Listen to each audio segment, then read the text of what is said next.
Boleh nggak sih? Seorang perempuan keluar rumah menggunakan parfum atau minyak wangi-wangian. Biar kita sama-sama tahu jawabannya, mari kita simak video berikut ini.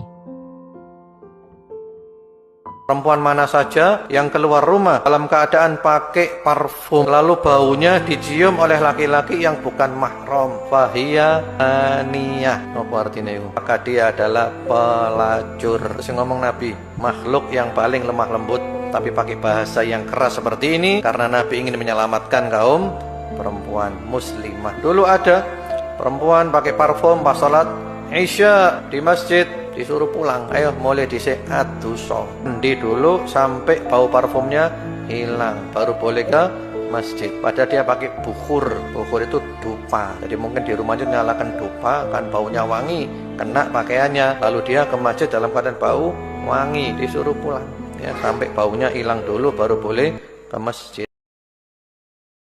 Terima kasih buat rekan-rekan yang udah nonton ya. Jangan lupa di like, komen, dan bagikan video ini jika